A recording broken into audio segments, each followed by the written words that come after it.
அலாவுதீன் நாட்டை காப்பாற்ற போராடும் சாமானிய இளைஞனின் சுவாரஸ்ய கதை தினமும் இரவு 8 மணிக்கு. சட்டமன்ற இடைத்தேர்தலில் திராவிட முன்னேற்ற கழகம் போட்டியிடுகிறது. ஏற்கனவே காங்கிரஸ் வசம் இருந்த இந்த தொகுதியானது திராவிட முன்னேற்ற கழகம் இந்தியா கூட்டணியில் போட்டியிடுகிறது. வேட்பாளரையும் முந்தி அறிவித்திருக்கிறது. பிரதானமாக எழுந்த கேள்வி திமுக வெர்சஸ் யார் என்பது. ஏற்கனவே கடந்த ஈரோடு இடைத்தேர்தலில் போட்டியிட்ட அதிமுக இந்த ஈரோடு இடைத்தேர்தலை புறக்கணிக்க போவதாக அறிவித்திருக்கிறது. ஏற்கனவே நடந்த ஈரோடு கிழக்கு இடைத்தேர்தலில் ஆளுங்கட்சி அதிகாரத்தை துஷ்பிரயோகம் செய்திருக்கிறது என்பதை காரணம் காட்டி அதிமுக புறக்கணித்திருக்கிறது. இந்த அறிவிப்பை வெளியிட்டிருக்கிறது.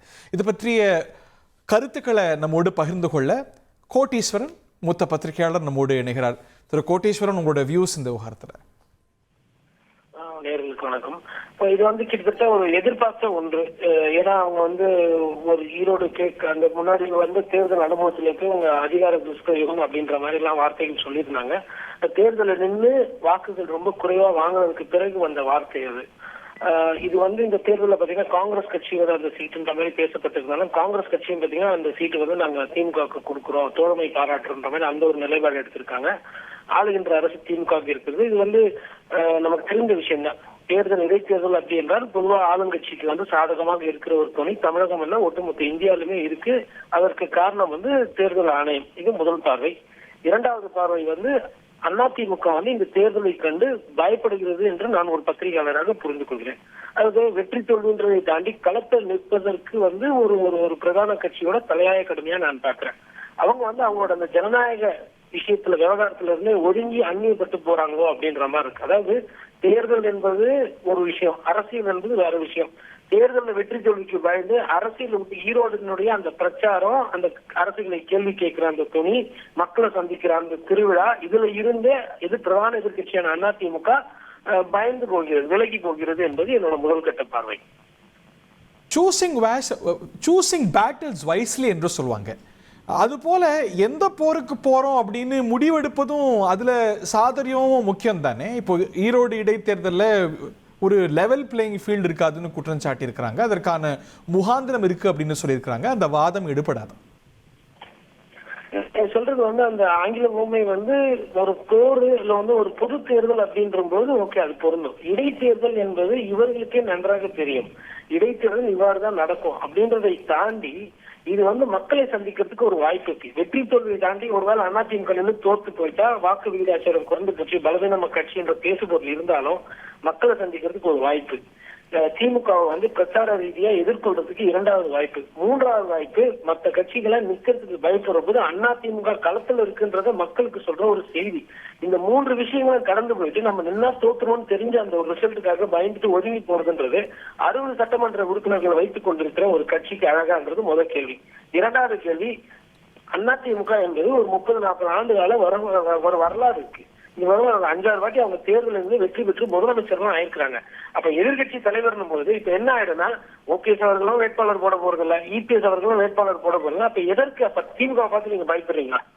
வெற்றி தோல்வியை தாண்டி இப்ப ஒவ்வொரு கட்சியும் இப்படி நின்னா அப்ப இடைத்தேர்தல்ன்றது எதற்கு அந்த தேர்தல்ன்ற அந்த ஒரு விவகாரம்?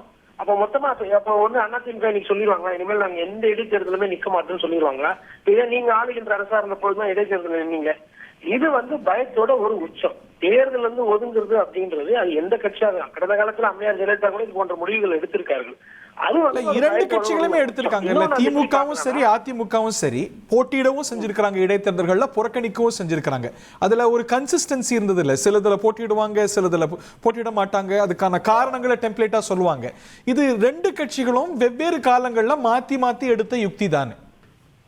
இது மாத்தி மாத்தி எடுத்த யுக்தின்றதை தாண்டி லாப நஷ்ட கணக்குன்றது கூட பாத்துக்கலாம். யுக்தியை தாண்டி ஒரு தேர்தல் இடைத்தேர்தல் வச்சீங்கன்னா பல ஒரு கோடிக்கணக்கான பணங்கள் செலவிடப்படுகிறது. அதற்கு தொண்டர்கள் வேலை செய்யணும், கட்சி தலைவர்கள் போய் பிரச்சாரம் செய்யணும், அந்த கட்சிக்காரர்கள் உழைப்பு அதுல அடங்கி இருக்கு. இப்ப இவ்வளவு விஷயம் பண்ணி நம்ம தோத்து போயிடும் அப்படின்னா எதற்கு இதை விட்டுட்டு நம்ம அடுத்த கட்ட பொது தேர்தலுக்கு அந்த செலவு பண்ணலாமே, பொது தேர்தலுக்கு அந்த உழைப்பை கொடுக்கலாமே, பொது தேர்தலுக்கு அந்த வியூகத்தை அமைக்கலான்ற மாதிரி அவங்க எடுக்கிறாங்க. ஆனா என்ன பொறுத்தவரையில என்னன்னா, நீங்க செய்தித்தாள்ல இருக்கணும், நீங்க பத்திரிகையில இருக்கணும், நீங்க நியூஸ்ல இருக்கணும், நீங்க மக்களை சந்திக்கணும், நீங்க பிரச்சனைகளை பேசணும். அப்படி பார்க்கும் பிப்ரவரிக்கு அப்புறமும் செய்தித்தாள்லாம் வரும் இல்ல, பத்திரிகை எல்லாம் வரும் தானே, அப்ப பாத்துக்கலாம்னு முடிவெடுத்திருப்பாங்களோ என்னவோ. இல்ல பத்திரிகையில அதிமுக வேட்பாளர் பிரச்சாரம் பண்ணாரு, இல்ல எடப்பாடி பழனிசாமி அவர்கள் தீவிர பிரச்சாரம், ஒரு உச்சகட்ட பிரச்சாரத்தை நோக்கி போகுது. அதுக்கப்புறம் தோல்வின்னு ஒரு செய்தி வரத்துக்கு பதிலா ஜெனரல் எலெக்ஷன்ல ஃபோக்கஸ் பண்ணலாம், அதுல வெற்றி பெறத்துக்கு நம்மளுடைய எனர்ஜி எல்லாம் ஃபோக்கஸ் பண்ணலாங்கிறது ஒரு ராஜதந்திரமா பார்க்க முடியாது. இல்லங்க, அது தந்திரம் ராஜதந்திரம், அது வந்து ஒரு நல்ல டிசிஷன் கூட சொன்னாலும் நீங்க லார்ஜர் பிக்சரை பார்க்கணும். ஒருவேளை நீங்க இப்படி எடுத்துக்கங்க, திரு எடப்பாடி பழனிசாமி அவர்களே ஒரு முன்னாள் அமைச்சரோ இல்ல ஒரு நல்ல செல்வாக்கு உள்ளவரை ஒருத்தர் நிறுத்தி ஒரு க்ளோஸ் கண்டெஸ்ட் வருது, இல்ல ஒருவேளை திமுக இடைத்தேர்தல் தோக்குதுன்னா அது ஹிஸ்டரி எப்படி மாறும்? அதிமுக திருப்பி ஆட்சிக்கு வந்துடும் அந்த நம்பிக்கை அந்த தொண்டர்களுக்கே வரும். ஒரு கட்சி தலைவர்ன்றவரு நடக்கக்கூடிய ஒரு விஷயத்தை தாண்டி ஒரு விஷயத்தை வென்று எடுத்து காட்டுவது ஒரு கட்சி தலைமைக்கு அழகு. இதுதான் ரிசல்ட் வரப்போதுன்னு தெரிஞ்சு அந்த போட்டியில பங்கு கொள்ளாம போகிறது என்பது அதிமுக தொண்டர்களை சோர்வடைய வைக்கும். அலாவுதீன் நாட்டை காப்பாற்ற போராடும் சாமானிய இளைஞனின் சுவாரஸ்ய கதை தினமும் இரவு 8 மணிக்கு.